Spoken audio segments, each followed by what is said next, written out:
eu tinha certeza que eu tinha que gritar.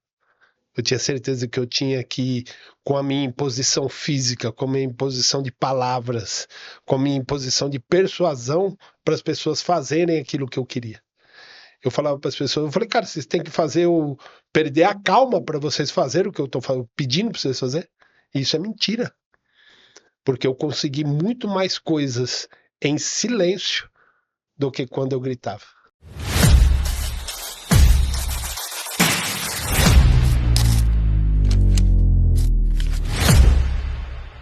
Hoje nós estamos num podcast memorável, porque hoje eu trouxe um super-herói aqui. Mas não é um super-herói que usa capa e nem cueca por cima da calça. Ele é um super-herói que vence todos os dias o maior inimigo que alguém tem, que é você mesmo.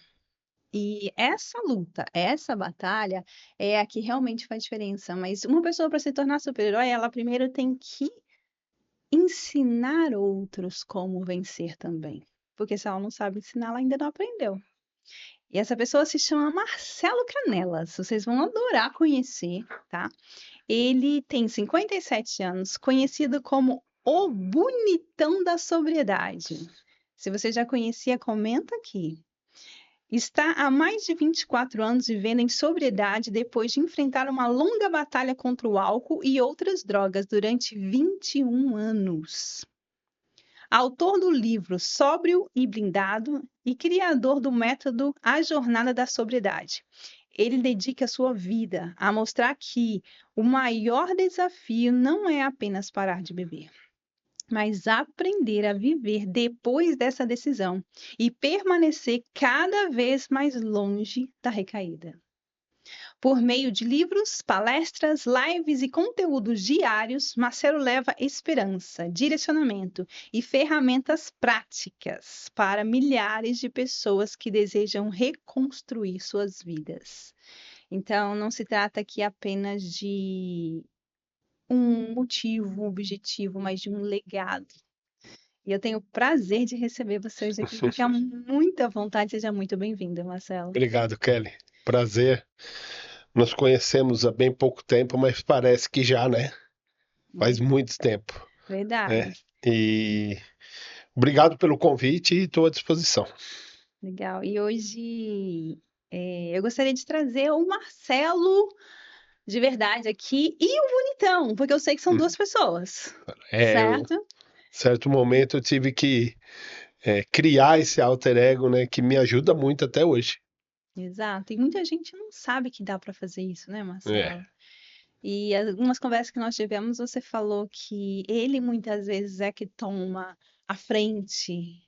Ensina um pouquinho, fala um pouquinho de como que é ter essa lucidez e essa liberdade, porque às vezes as pessoas acham que conseguir ter uma segunda pessoa que te ajuda é loucura. Loucura é você tentar sozinho. É ou não é? Fato. Eu muitas vezes, Kelly, assim, isso surgiu como uma brincadeira na igreja com o meu pastor. O pastor falou alguma coisa, eu falei, pastor, é que eu sou o bonitão, né? Ele falou, não, bonitão sou eu. Eu falei, não, você pode ser o bonitão. Agora, bonitão sou eu, porque eu sou o único. Ah, pra quê, né? Aí um dia ele falou no púlpito, a minha igreja a igreja que eu frequentava tinha 3, 4 mil pessoas sentadas num dia de culto, no domingo. Aí pegou, né? E todo mundo, aí eu comecei a me apresentar mesmo como bonitão, e pegou, ficou. E em certo momento eu comecei a usar como um companheiro de conversa, né? De eu chegar, eu tenho esse hábito, né? As pessoas vão achar que é loucura, né, cara? Mas graças a Deus que eu sou louco, porque eu tô até aqui hoje. Então, Exato. pode me achar louco, mas pra mim tá dando certo. Exato. Eu puxo uma cadeira e falo assim, bonitão, senta aí que nós precisamos trocar uma ideia, velho. O negócio tá azedo e nós precisamos resolver algumas coisas. E eu converso comigo, cara. Entendeu? E isso foi uma arma, um subterfúgio que eu arrumei. E muitas vezes eu falo que nesse meu processo, eu falo para as pessoas, a pessoa fala, pô, você não pode desistir, não pode desanimar, não pode. Eu falei, cara, você pode tudo. Eu já desisti várias vezes, eu já parei várias vezes, já cansei muitas vezes, mas eu nunca voltei atrás. Isso daí não pode. Isso é um princípio inegociável. Você não pode voltar atrás. E outra coisa, 21 anos. É uma vida. É uma vida em que você aprendeu a respirar, a pensar, a viver em um mundo. Sair desse lugar. É É, como nascer de novo, porém em um corpo de um adulto, que é muito pior, né, Kelly? que é muito pior. Muito pior. Porque assim, o meu histórico, ele não é só do álcool e das drogas, né? Eu fui realmente um bandido, porque eu era estelionatário. Eu sentava na frente das pessoas e ludibriava elas para tomar dinheiro numa facilidade enorme, entendeu? Eu financiava o tráfico de droga aqui na Zona Leste de São Paulo. Eu nunca participei do tráfico, mas eu dava dinheiro pro cara do tráfico e ele me devolvia com lucratividade. Então, quer dizer, prostituição, eu era um homem muito violento, cara. Eu nunca andei armado. E os caras que andavam armado tinham medo de mim. Então, assim, eu passei 21 anos com muita intensidade. Eu vivi tudo aquilo. Eu amava tudo aquilo que eu fazia. Você era Eu era tudo aquilo. aquilo. E o pior, quando é formado o seu caráter, os seus valores, os seus princípios, a sua personalidade. Na juventude, na adolescência, eu comecei com 13 anos, cara. Eu tinha 13, 14, 15 anos, já tinha adulto que tinha medo de mim, cara. Você entendeu? Então, como é que você para com 34 anos, que aí vem o pior, tá? Com 34 anos, tendo sucesso naquilo que você se propôs a fazer. Porque eu tinha sucesso em fazer as coisas erradas. É aí que eu acho que aqui é onde está o nível de dificuldade. Isso. Porque uma coisa é você ter uma vida que não dá certo. Que você chegou no fundo do poço. Exato, Que você só tem pra cima pra olhar. exato. Eu não. E aí você toma uma decisão de mudar porque você não tem escolha. Fato. Agora, você mudar por opção, Eu tinha várias escolhas pra continuar do jeito que eu era. Tinha várias. E um dia.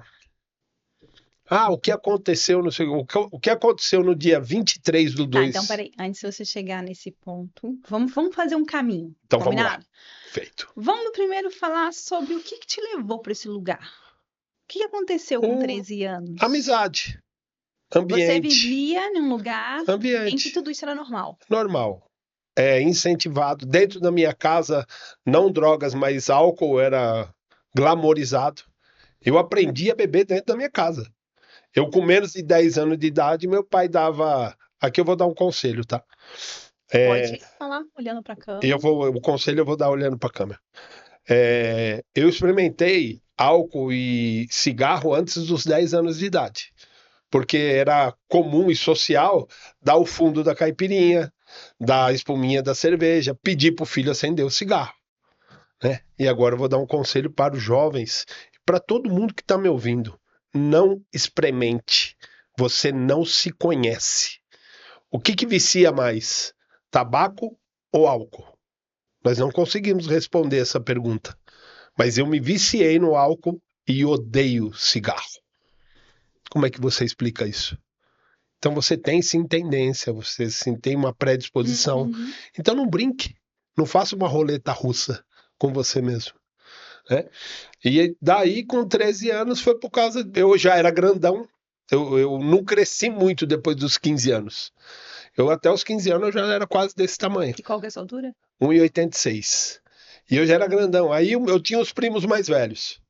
Aí eu era dançarino, gente boa, bom vivan, divertido, um molecão da turma, era divertido.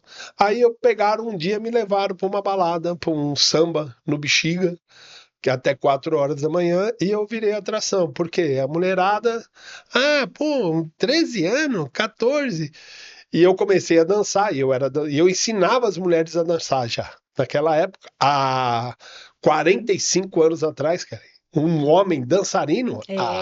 É verdade, valia ouro. Valia E ouro. alto, bonitão já, né? Né? Eu tinha o cabelo cacheado igual do Sidney Magal. Eu era fã do Sidney Magal. E aí, para você ver como é que eu fui criado. Aí eu comecei a ir nesses lugares. Aí eu comecei a beber e eu perdi a mão da bebida.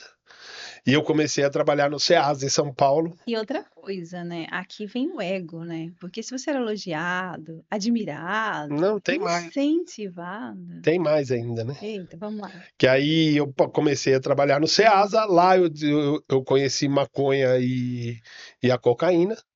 E No aí, trabalho. no trabalho.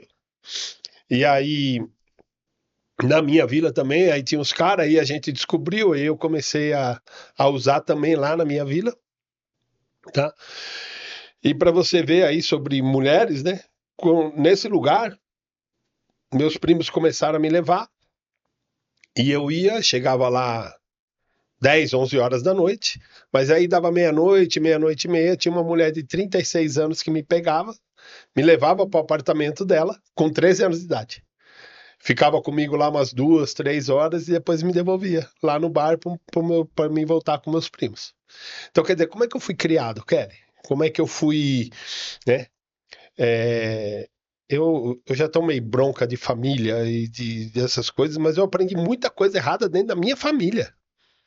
A minha família me ensinou muita coisa errada, entendeu? Meu pai me ensinou muita coisa errada, entendeu? E, e quando as pessoas falam, viu, a família é tudo, eu falo, cuidado, viu, cara? Não são todas. É, Principalmente nesse meu trabalho. e aí você foi introduzido a esse mundo, você descobriu uma das suas maiores habilidades, que é a habilidade do desafio. Você é uma pessoa que, se alguém falar duvido, pelos seus traços dá pra ver isso. Você é uma pessoa que, se falar duvido, aí você dá nó em pingo d'água para poder provar que realmente consegue, porque isso é uma adrenalina, isso é o que te mantém vivo. Faz Fato. sentido? Faz muito. E eu acho que você deve ter ouvido isso várias vezes, né? Já. Já várias vezes. E assim, mas eu criei assim algumas coisas, Kelly, que eu mesmo criei, tá? Para mim, como é que eu posso falar? Para mim me dominar. Eu tive que me dominar. Eu tenho certeza que um dos maiores poderes que eu tenho é o poder de persuasão. Esse daí foi o mais difícil de eu lidar. Porque eu falava assim, a hora que eu chegava, que eu, mesmo trabalhando honestamente, porque graças a Deus, quando eu parei de lá para cá, hoje eu tenho 24 anos numa vida reconstruída. Se você andar aonde eu já trabalhei, por onde eu já passei, as pessoas confiam em mim plenamente. Tá? Mudei essa chave 100%. Tá? Mas eu tinha problema de lidar com o meu poder de persuasão. Que eu começava a fazer, mesmo que a coisa seria honesta, que a coisa seria boa para outra pessoa, eu via que eu estava persuadindo que ela ia. Eu falava, não, chega. Eu me bloqueava. Por quê? Porque vinha aquelas coisas de trás, né, aqueles sentimentos. Mas foi uma das coisas mais difíceis. Hoje eu tenho problema nenhum de lidar com a minha persuasão, porque eu falo que eu tenho um poder de persuasão, pelo menos para mim, Para é você, de né? levar a pessoa para um lado bom. E você tem a poder de persuasão com você. Você usa ela Muito, com você, né? muito. Eu uso comigo mesmo. Exato. E aí você passou 21 anos, então, experimentando tudo isso, vivendo tudo isso, lidando, tendo sucessos, Muito. muita recompensa, muito reconhecimento, muita tapinha nas costas, muita Hum, admiração. Não é eu, uma vida de sucesso nesse mundo. O que aconteceu para você querer abrir mão disso? cara, eu não consigo explicar, Kelly.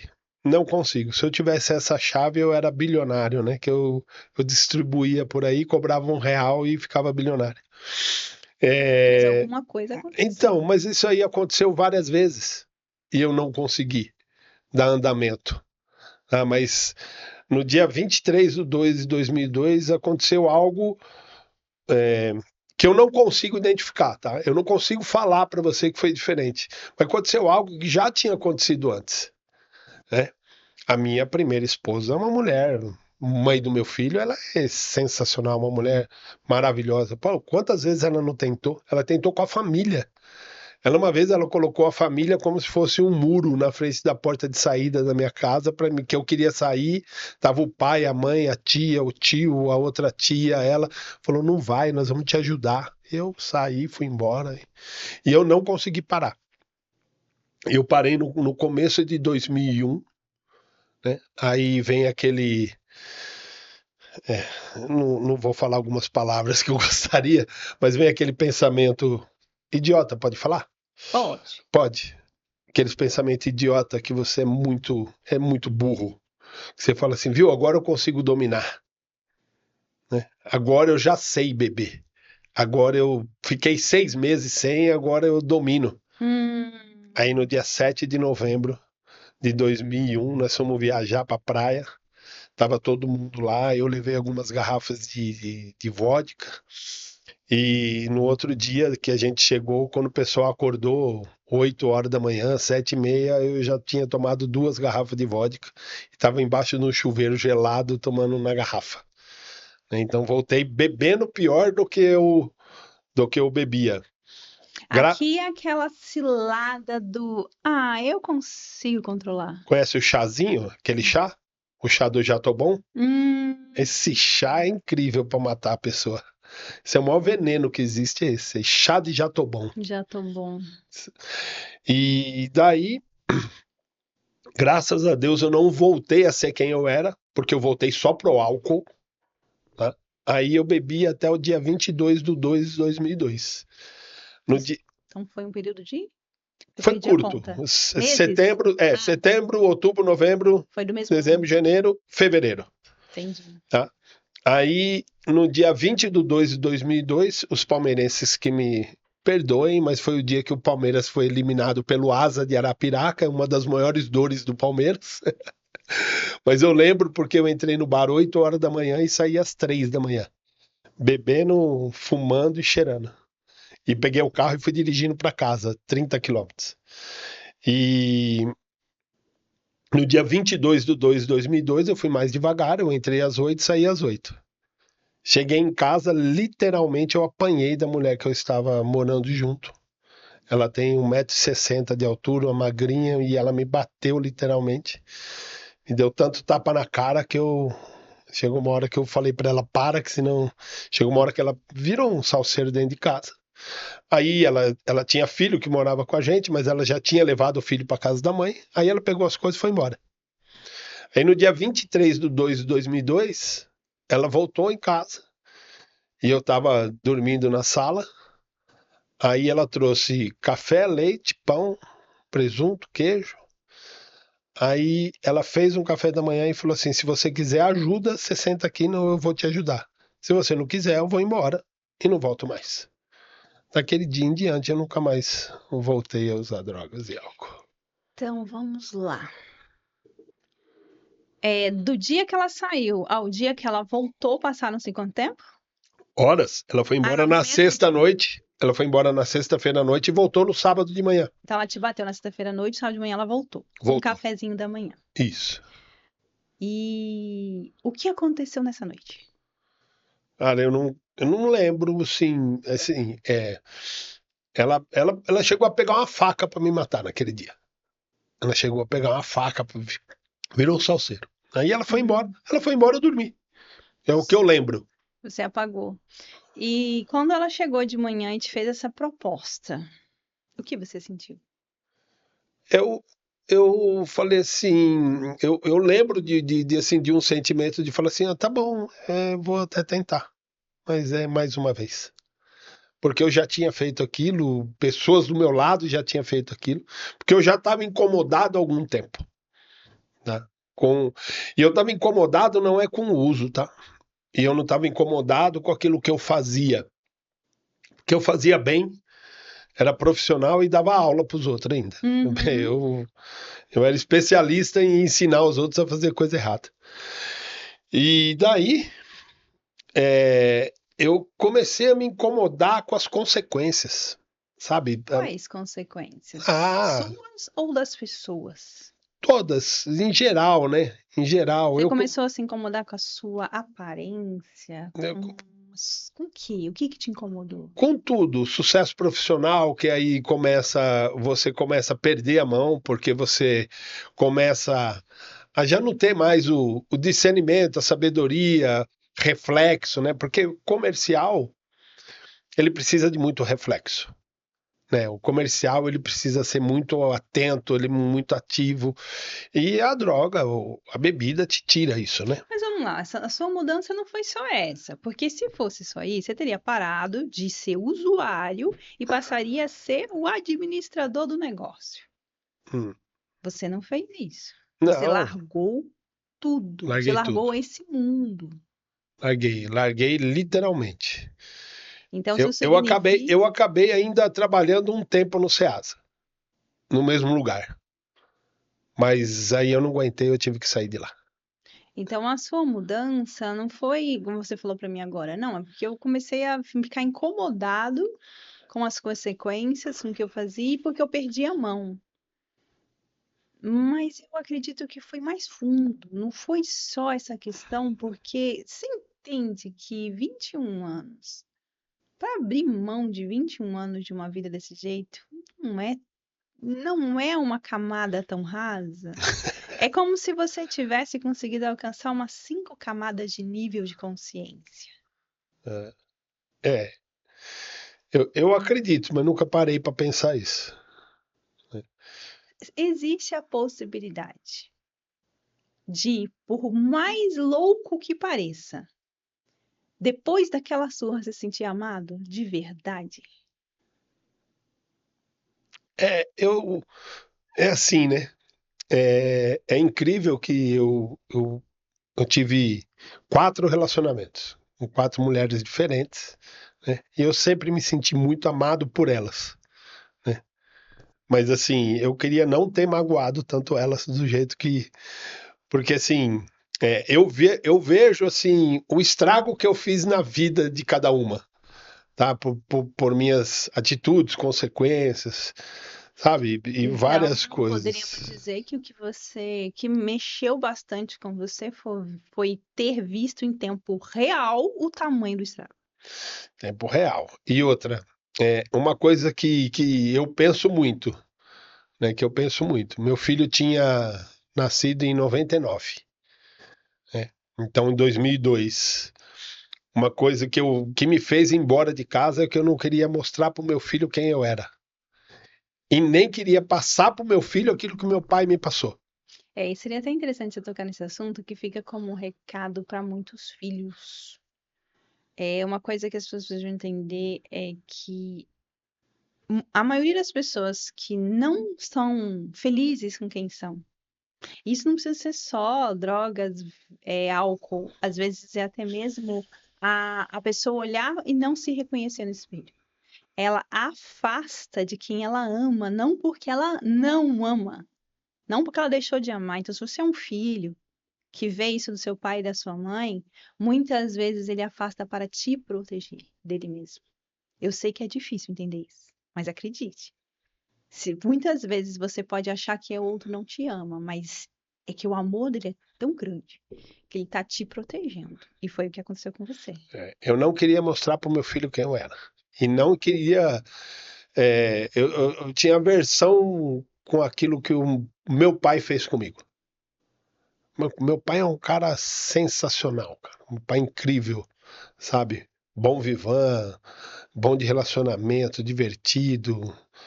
Mas, cara, assim, tem muitas coisas que aconteceram entre eu e ele no particular, que é. Porque eu ia trabalhar com ele. Nós saímos da Zona Leste e ia até o Ceasa de carro, todos os dias. Eu convivi muito, eu e meu pai sozinho. E o particular entre eu e meu pai é terrível. E aí, então, você, nesse dia, deu um ponto final. Dia Nesse dia, 22, 23 de 2 de 20. 2002, começou a trajetória. Ela ficou comigo no sábado, foi embora, foi para casa da mãe ainda. No domingo, nós ficamos em casa também. Na segunda-feira, ela foi trabalhar e eu coloquei todos os líquidos para fora de casa. e tranquei a porta. Peguei a chave do apartamento, morava no 9º andar. Liguei pro porteiro, eu falei, pega a chave do meu apartamento e não abre por nada. Se eu pedir para você abrir, você só abre se eu te mandar o atestado de óbito. Eu falei, não abre. E esse porteiro foi seu amigo. Foi. E eu fiquei assim segunda e terça. Bati cabeça na parede e dava morro nos guarda-roupa. Eu tirei os líquidos de casa porque quando tinha acabado o dinheiro uma vez e a bebida, eu tinha tomado álcool 92 com groselha. Eu punha groselha no álcool 92, que tinha a única coisa que tinha em casa. E eu tomei álcool 92, então eu fiquei com medo de tomar qualquer outro líquido e pus tudo para Colocou fora de tudo pra casa. fora. Tudo, amaciante, Desinfetante, tudo. tudo. Amaciante, Uhum. álcool, shampoo, tudo que era líquido, só ficou água dentro da minha casa. Uhum. Aí na quarta-feira ela chegou, aí eu fiz algo que, assim, inconsciente na época, mas hoje eu vejo como uma ação, né? Ela voltou do trabalho mais cedo na quarta-feira, foi almoçar. Ela falou, vamos almoçar, vamos sair daqui. Eu falei, vamos. Aí saímos para almoçar, voltamos. Ela falou, então, o que nós vamos fazer? Como é que eu vou te ajudar? Você vai se internar numa clínica? Você falou, não, clínica não, eu não quero. Foi a primeira coisa que eu falei. Ela falou, vamos no Alcoólicos Anônimos, vamos não. Eu falei, acho que no Alcoólicos Anônimos até eu vou. Eu falei para ela, mas clínica não. Ela falou, tá bom. Eu falei, eu quero uma tesoura. Do nada. Ela falou, eu quero uma tesoura. Ela falou, uma tesoura? Eu falei, é uma tesoura. Coloquei meus documentos todos em cima da mesa. Ainda tinha tudo separado, né? RG, SIC, Uhum. aí eu catei a tesoura, eu tirei uma foto do meu RG e peguei uma tesoura e cortei todos os meus documentos. Eu falei, vou tirar documento novo. Eu falei, agora eu quero uma folha de sulfite e uma caneta. Ela falou, mas você tá ficando maluco. Eu falei, não, quero uma folha de sulfite e uma caneta. Aí ela me deu e eu troquei minha assinatura nesse dia. E aquele tempo a assinatura tinha valor, né? Nós tinha cheque ainda, né? Nós assinávamos em um monte de lugar, né? E aquele dia eu mudei minha assinatura, cortei todos os meus documentos. Hoje para mim é marcante. Naquele dia eu fiz por fazer, não fiz Foi com. intuitivo. Foi intuitivo. E dali, aí na sexta-feira, que foi o dia 29 de 2 de 2002, eu fui no Alcoólatras Anônimos.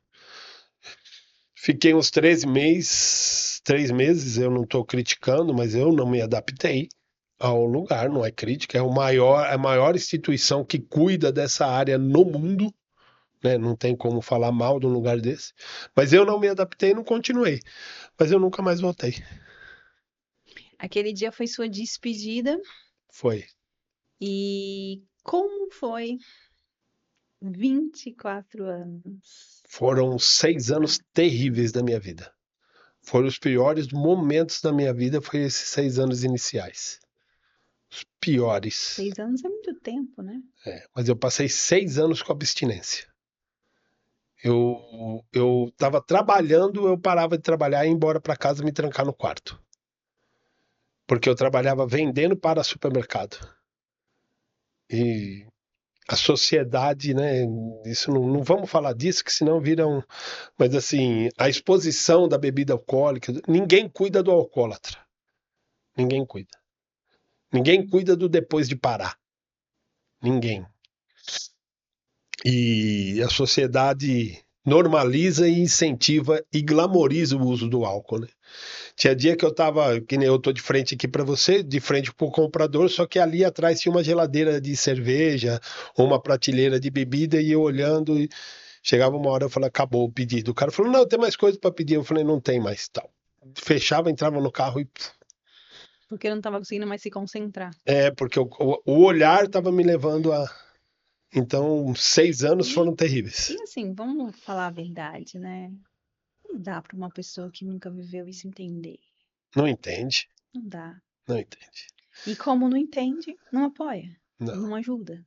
Eu senti o gosto da velho barreiro com limão na garganta durante 6 anos. Porque foi uma das bebidas que eu mais gostava de tomar.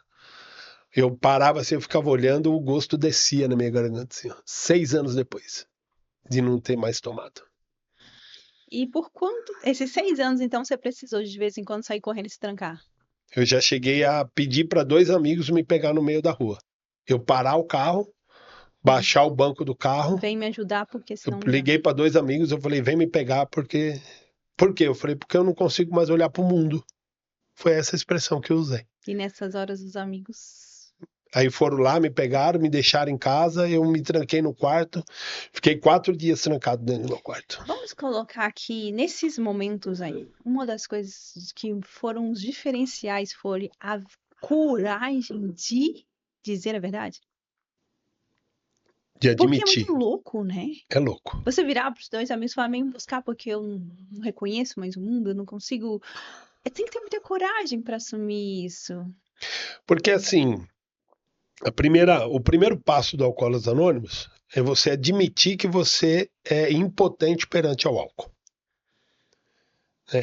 E para mim é mais profundo. Você é impotente perante a você mesmo. Porque você não consegue se dominar. Hoje eu me domino. Hoje eu posso falar para você em todas as áreas, tudo dá certo, tudo, não é isso que eu estou dizendo. Né? Hoje eu tenho domínio próprio. Sou perfeito? Não estou dizendo isso. Mas eu sei muito bem por causa de droga, álcool, estelionato, mulheres. Eu sei muito bem o que eu faço hoje. Né? Porque, assim, se a gente for falar de droga e álcool, a gente está todo momento envolvido. Hoje não tem mais espaço. Antes a sua mãe queria deixar você longe de quem usava, né? Hoje não dá mais. Hoje você tem que ensinar o seu filho a estar no meio. Né? Estelionato, coisa errada. Cara, o que tem de oferta de coisas erradas por aí, e eu sei aonde achar também, né? Eu sei onde achar.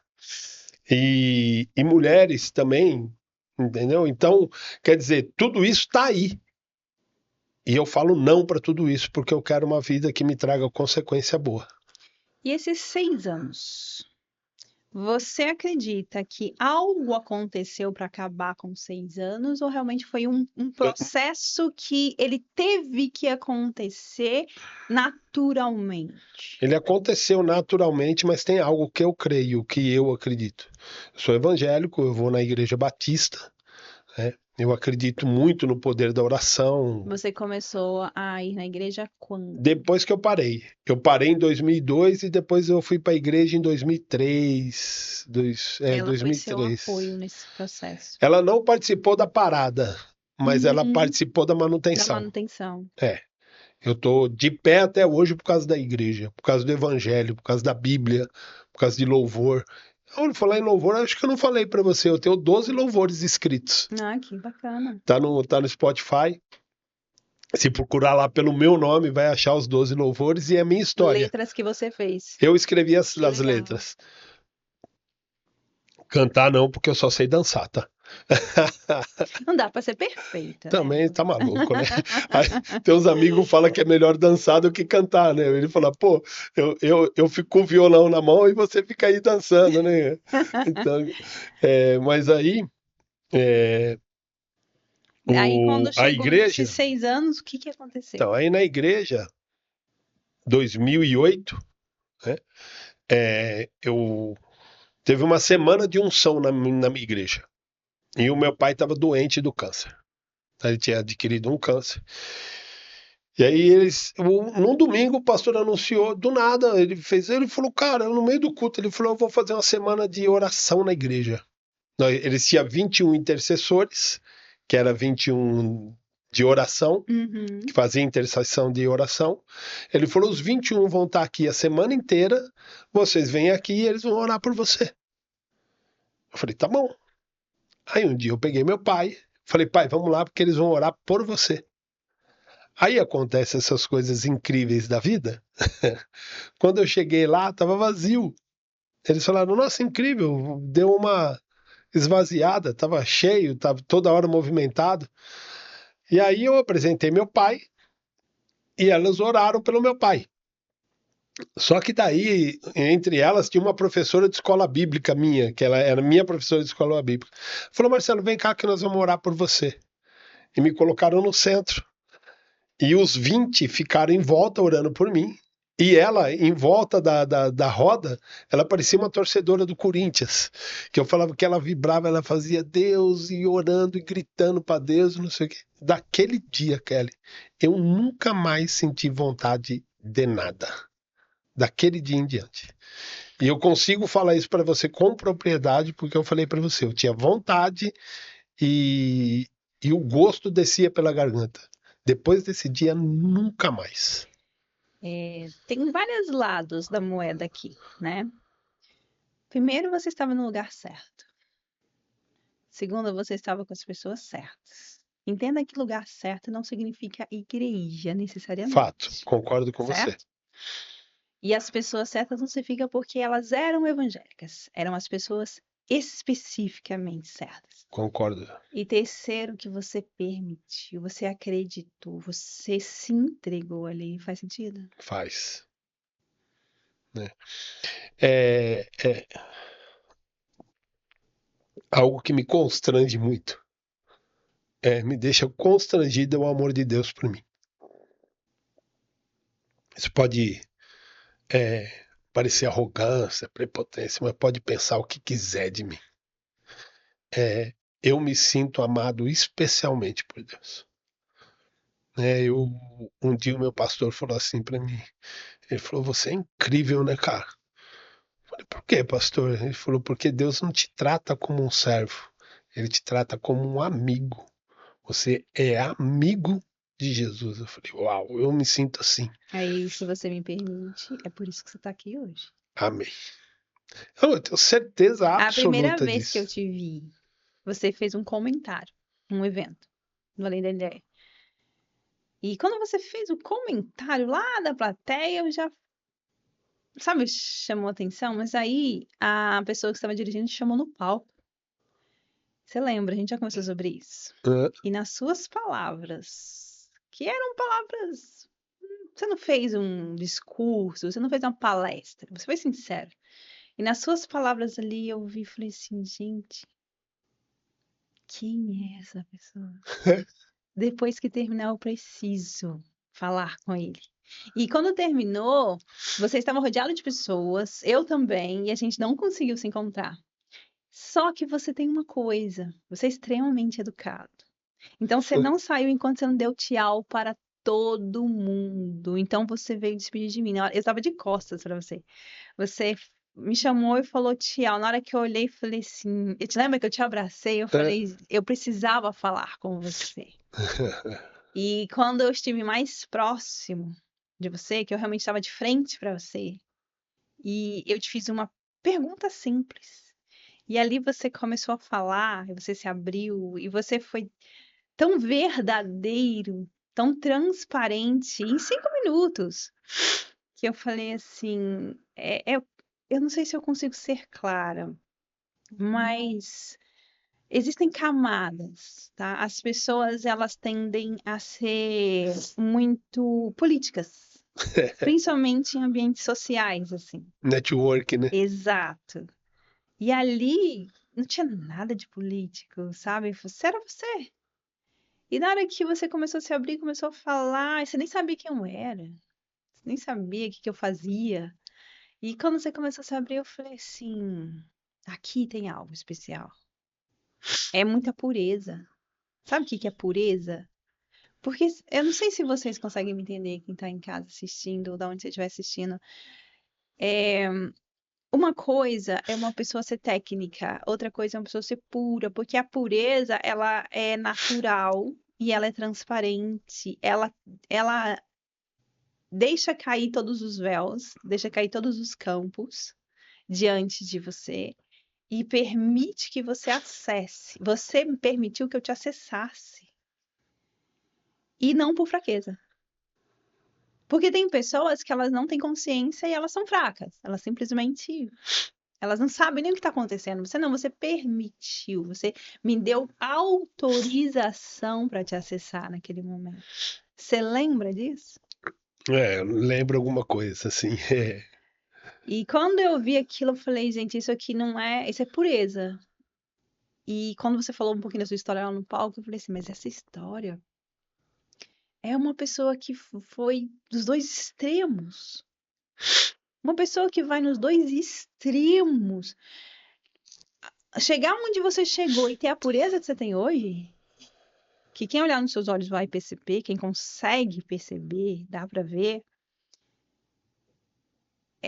tem que ser alguém muito especial. É aquilo que você falou, você realmente é escolhido, você é separado, foi garimpado, entende?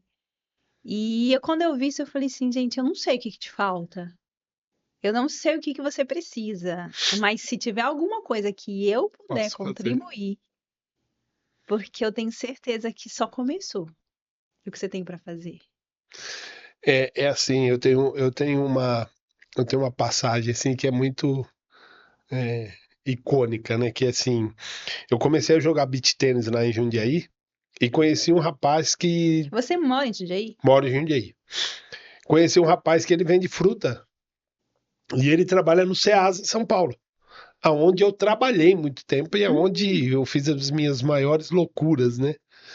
E eu jogava futebol, eu era extremamente violento, eu jogava futebol, misericórdia. E aí, eu conversando com ele, falando com ele, eu falei, pô, eu sou do Ceasa, pá, vai lá, é só perguntar do Marcelão, filho do Canela, o Canelinha, todo mundo vai saber quem é. Aí ele conversando com um cara outro dia, e o cara falou de futebol, ele falou, pô, eu conheci o Marcelão, cara, jogando beach tênis. Ele falou, que Marcelão? Ele falou, pô, o filho do Canela. Ele falou, filho do Canela? Ele falou, pô, pensa num cara simpático, gente boa, não sei o que. Ele falou, não, não é ele. Verdade. Isso é verdade, cara. Ele falou, não é ele. Não pode ser.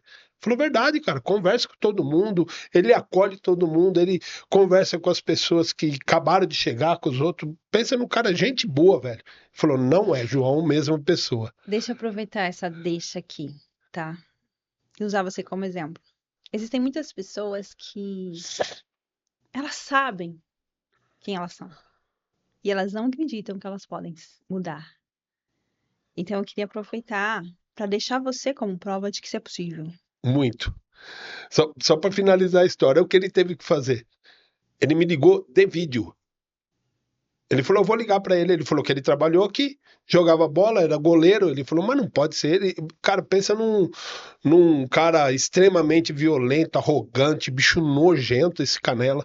Não pode ser a mesma pessoa. Ligou de vídeo, falou, ô Marcelão, beleza, beleza. Tem um cara aqui que tá querendo falar com você.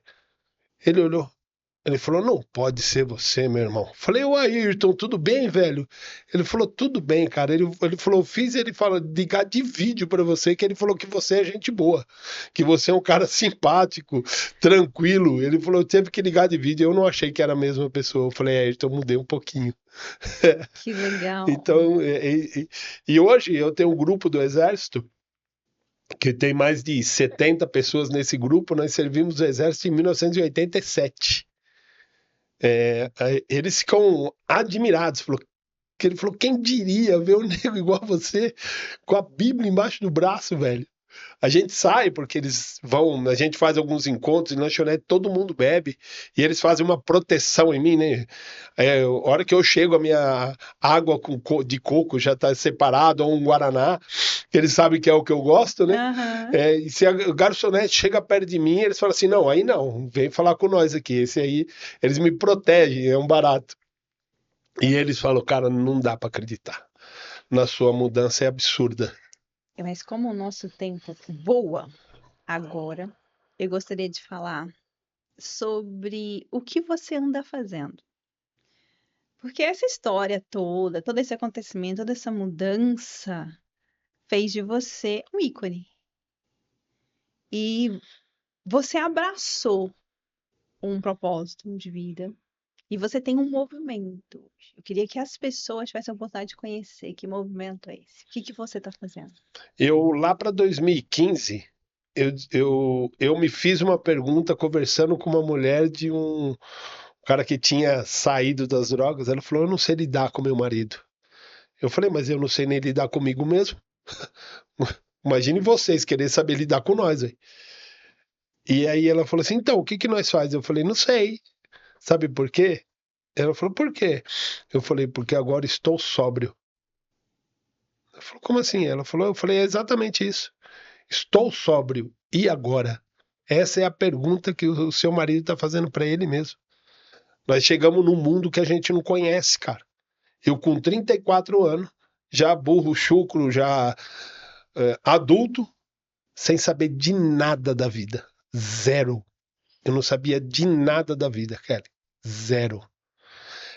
Tem algo no meu livro que o Zé Vicente, que fez o prefácio, ele falou que foram Esse 20, aqui? foram 20 palavras. Ó, segura aí. Tem esse Mostrar para as aqui, pessoas. tem 20, em 20 palavras foi mais do que uma terapia de uma vida inteira.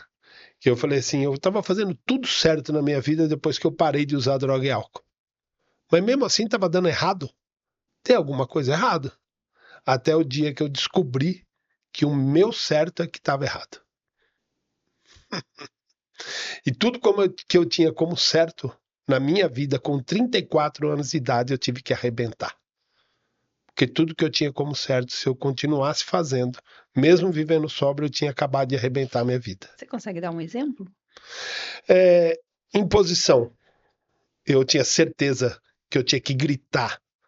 Eu tinha certeza que eu tinha que, com a minha imposição física, com a minha imposição de palavras, com a minha imposição de persuasão, para as pessoas fazerem aquilo que eu queria.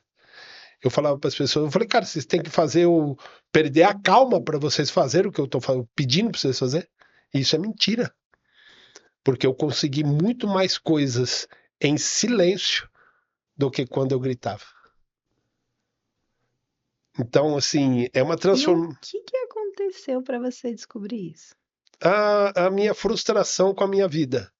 Eu não podia levar uma vida ruim do jeito que eu levava vivendo sóbrio. Poderíamos dizer, então, que você vive com um espelho na sua frente? Eu tenho. Você quer que eu te mande o meu estudo sobre isso? Que interessante, tem um Eu, estudo sobre isso. eu falei, viu? O meu problema é que eu tinha um espelho na minha casa distorcido. Até que eu comprei um espelho que realmente esteja refletindo o que eu sou, que aí eu comecei a mudar. Porque se você tiver um espelho distorcido na sua casa, você não vai conseguir mudar. Porque ele não apresenta quem você realmente é. Você precisa Então você teve que olhar para você e rever seu conceito de mundo interno. inteiro, inteiro, sobre tudo. Quer dizer, pagar conta em dia. Para mim isso não existia, mesmo com dinheiro no banco. São coisas básicas, né? Mas você conversou com o Zé Vicente? Não, sobre isso não. Não, você não conversou com o Zé Vicente sobre isso, faça outro podcast com ele para poder falar só sobre isso. O Zé Vicente é o que fez o prefácio do meu livro, né? Aliás, vamos mandar um abraço, né? Reginaldo e Zé Vicente, né? Do Além de Ideia, porque eu tô aqui por causa deles, né? Uhum. E ele sempre fala, viu? Quando não tiver o que comer, faz um arroz e feijão e um ovo. Começa pelo básico, faz o básico bem feito. Antes de você achar que você vai fazer um prato totalmente diferente, cuide do seu arroz e feijão. Né? E coisas básicas, respeito, hierarquia. Eu não conhecia hierarquia, eu não respeitava nem a polícia. Nunca respeitei meu pai e minha mãe. Nunca respeitei patrão. Vamos lá, eu acho que quando as pessoas ficam adultas, existe um conceito, uma consciência coletiva que todo mundo acha que tudo isso que você acabou de falar, a pessoa tem a obrigação de saber, né?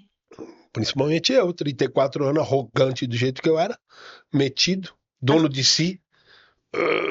Aí passa a viver sóbrio, vira um esquecido. Como é que você lida com isso? Ninguém te convida pra nada. E ninguém acha que você precisa de ser orientado, né? Ninguém Você tem acha. 34 anos? Como Isso, assim? Eu vou te já. orientar. Você acha que eu vou ensinar pra você alguma coisa? Você já me deu tanto problema na vida, 21 anos arrebentando minha vida, agora eu tenho que ajudar você. Velho. Não, não dá. E eu escutei isso várias vezes. Eu acredito que atitudes ensinam mais do que palavras. Você consegue dizer para mim se alguns comportamentos, alguns exemplos de pessoas te ajudaram nesse processo? Eu comecei a andar com pessoas sóbrias. que nunca usaram droga e álcool. Mas Comecei que a tinha conversar. uma postura, um Postura familiar, comportamento. postura de comportamento como homem, né? Isso não é. Como homem, que é a função do homem, ser homem, organizador, um cara que tem as coisas dele organizado, que faz as coisas com zelo, Então vamos dizer que foi que ambiente. o ambiente me ajudou muito. Da igreja, meu Deus, meu Deus. Minha transformação toda tá dentro da igreja, inteira. Então vamos dizer que uma pessoa que está tentando vencer esse mundo, se ela não mudar de ambiente, fica muito mais difícil. Impossível, impossível. Ambientes e amizades, tem muitas coisas. As pessoas têm que entender o seguinte, Kelly. O que eu falo para as pessoas muito no meu podcast, que eu falo muito nos meus atendimentos, é assim: você tem que tomar ações, amigo, e imediatas. E sabe o que acontece? Você não precisa tomar ações enormes. Você tem que tomar pequenas ações imediatas. Quando eu faço o meu podcast e o cara chega me pedindo ajuda, eu falo, viu, aqui eu não atendo você nem vou te ajudar. Aqui não é para isso. Mas me chama no particular. Eu vou falar com você.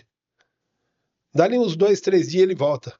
Pô, eu falei, cara, você tá na mesma situação? Ele falou, tô. Eu falei, é porque você não me mandou mensagem. Uma pequena atitude. Eu não vou chamar ele, cara. Eu não tenho. Tem que partir dele, né? Assim, eu vou classificar diferente, tá? É que eu não consigo correr atrás de todo mundo.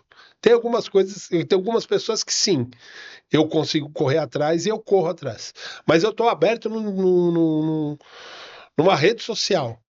Tem dia que passa na minha rede social 5.000 pessoas me assistindo na live. Como é que eu corro atrás de 5.000 pessoas? Né? Então, precisa sim.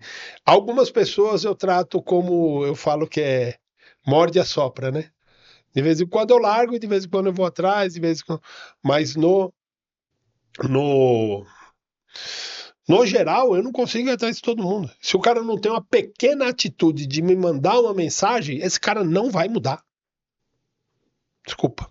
Ah, você é radical. Só um pouquinho. Sabe quem é mais radical do que eu? Eu sou chamado de radical o tempo todo, viu, cara? Com esse meu assunto. Mas sabe quem é mais radical do que eu? A droga e o álcool, a hora que ele entra na sua vida ou na vida da sua família. Aí não tem jeito. E me fala, você tem muitos seguidores, que eu sei. Tenho Muitos bastante. seguidores no TikTok, principalmente, Principalmente. né? Só Que é vem onde crescendo. você faz mais lives. Todos os dias. Todos os dias tem horário? Tenho. Segunda a sexta na hora do almoço. E à noite não antes das 21 horas. Qual que é seu endereço no TikTok? Ô, bonitão. O bonitão com U, tá, gente? O B-U. Então. Bonitão. Marcelo com 2 L's, Canelas com L só S no final, também me acha fácil. Aqui tem o Instagram, né? Esse aqui é o arroba do Instagram? É isso aqui mesmo, lá. Ó. É. Isso aqui me acha fácil. Com esses 2 nomes, me acha fácil. E além disso, você tem livros. Tenho. Eu fui o desenvolvedor do método da jornada da sobriedade. Isso aqui é um método que eu criei. Aqui são 23 ingredientes para as pessoas ficarem longe das recaídas. É um passo a passo? Não. É o que seria? Passo a passo é um de cada vez, cara. Não dá tempo. Ingredientes tem que ser todos juntos. Pode ser que um dos ingredientes fiquem para trás. Outros vão mais para frente, né? Mas você tem que ir puxando e fazendo. Não dá tempo de você fazer 23 passos. Você tem que tomar as atitudes imediatas. Então, é como se fosse uma cartilha? É um método. É um como método. se fosse uma cartilha. Eu tenho aqui, ó, e eu faço assim, Kelly. Eu coloco aqui, o primeiro passo é compromisso. Eu acredito que no dia 23/2/2002 eu fiz um compromisso comigo. Porque compromisso é algo que você faz com vontade ou sem. Você firmou um compromisso, tem que fazer. Aí eu numerei todas as páginas, né? Elas estão numeradas. Aí eu numerei as páginas em branco para a pessoa escrever a história dela junto com a minha. Nossa, que legal. Para ela fazer parte do livro. Para ela Que fazer parte do bacana. método. Para ela fazer parte da história também. Essa história aqui não é minha. E sem contar que uma pessoa que usa esse método, ela depois pode replicar isso, né, para os amigos. É o que eu mais quero. Esse é o que eu mais quero. Então são 23 ingredientes. Tem que fazer tudo isso aqui ao mesmo tempo. É uma leitura rápida, tem pouca coisa, são pitacos de cada palavra. E aqui vai valer muito mais a meditação e a conscientização dele do que o que está aqui. E como é que a pessoa faz para conseguir? Entra no meu TikTok, entra no meu Instagram e fala comigo no particular, facilmente ele vai conseguir. E pede. Ok. Aí depois eu escrevi Drogas Não Obrigado, como ensinar os seus filhos e netos a dizer não para as drogas. São 18 ingredientes que tem aqui, da mesma maneira da jornada da sobriedade. Tem aqui, tem as páginas em branco também. Aí tem aqui, ó, item 4, e também tem. Isso aqui é para os pais lerem e compartilhar com os filhos. Porque hoje nós precisamos, como obrigação, de falar com os nossos jovens sobre álcool e drogas. Porque eles estão inseridos nisso. É porque se você não falar, alguém vai falar, né? Alguém, Mas não quer dizer que vai falar ensinando a forma certa. ele vai falar da visão dele, né? Exato. É assim, eu só vou assim trocar uma. Não é que vai falar, alguém já falou. Já falou. Já. Hoje, cada vez mais cedo, a idade está diminuindo do contato com álcool e drogas. Muito. Isso daqui, o incentivador disso aqui foi o Reginaldo Pereira, lá do Além da Ideia, que ele falou, viu, coloca no papel, irmão, serviu para você, vamos ver se serve para os outros. E graças a Deus, hoje tem milhares de pessoas sendo transformadas com esse método. Porque assim, ó, eu falo assim, o que eu penso e o que eu trabalho e o que eu passo para as pessoas é assim, existe uma lacuna do depois de parar e antes da recaída. Nós precisamos trabalhar nessa lacuna. E a recaída, ela está ao seu derredor. Tem a palavra de Deus que diz isso. Sede sóbrios, que o devorador está ao seu derredor, querendo te dragar. E você, se você tem a doença do alcoolismo, tem um devorador no tempo todo. Eu fiz uma conta, terça-feira eu fiz uma conta no TikTok, Kelly, eu fiquei impressionado com essa conta. Me deu um estalo, eu falei, puxa, quantos dias eu tô sóbrio? Eu fui no chat GPT e perguntei, e ela mandou dia, hora, minuto e segundos. Aí eu vou dizer para você que esse jogo que eu jogo há mais de 24 anos é o jogo mais injusto que tem na vida. Porque eu tô sóbrio há quase 800 milhões de segundos. Então quer dizer, eu tô ganhando o jogo por 800 milhões a 0. Só que se eu vacilar um segundo, a recaída vira o jogo. É muito injusto. Então quer dizer, é uma luta, não é diária, não é um dia de cada vez. Milésimos. Ó, vai contar. É por isso que eu comecei dizendo que você era um super-herói. Então, conta aí, Kelly, ó. Ela vira o jogo. Nossa. Essa é de... Ela não empata. Ela não empata. Ela não continua perdendo. Ela vira o jogo na hora. Esse é o jogo mais injusto que tem no planeta Terra. E esse jogo eu vou jogar ele até eu morrer. Eu tenho que aceitar isso. E eu falo disso o tempo todo porque eu não posso esquecer. Porque a recaída tá aqui, ó. Você acha que eu tô há mais de 24 anos vivendo sóbrio e tô livre de tudo que tem no mundo? Você tá enganado. Se até quem nunca passou por isso não tá livre. Segura essa. E aqui eu conto a história das cabeçadas vivendo sóbrio, né? Porque contar cabeçada usando droga é moleza. O cara se ilude achando que ele vai passar a viver sem droga e álcool e a vida dele vai... Uau! Não se alinha não, negão, pra você ver pra onde você vai. São 3 preciosidades aqui. Então, falta de instrução. Não tem. E eu tenho um curso também no Hotmart para ele seguir esse método aqui, ó. Você acompanha a pessoa. Tenho 31 aulas de 5 minutos no Hotmart. Tem gente que me manda foto, um sábado atrás aí, o cara me mandou a foto. Ele falou, ó, eu ia sair pra rua e escolhi te assistir. Que bacana. E mandou a foto do YouTube a foto do Hotmart na televisão dele, me assistindo. A sua história é maravilhosa. Mas infelizmente nosso tempo acabou. Não, a minha história dava uns 32 Dá. podcasts. Nós podemos fazer mais. Quantos você quiser. Podemos fazer mais. E eu apoio 100% do seu trabalho. Acredito de verdade em você. Te admiro de verdade como pessoa. E eu tenho certeza que o que você está disposto a fazer não tem preço. Isso é verdade. Porque não se trata aqui apenas dos livros, não se trata apenas das instruções, não se trata apenas das lives, se trata da luta por milésimos de segundos. Isso não tem preço. E é por isso que eu tenho certeza que você é alguém que foi escolhido a dedo para estar aqui nesse mundo. Amém. Meu maior desejo é. Então vamos aproveitar esses últimos Vamos. e deixa um recado. Meu maior desejo com o meu trabalho é que as mães reencontrem a alegria e o amor e a paixão de serem mães. Porque quando a mãe perde o jogo para álcool e para droga, ela perde a alegria de ser mãe. Profundo.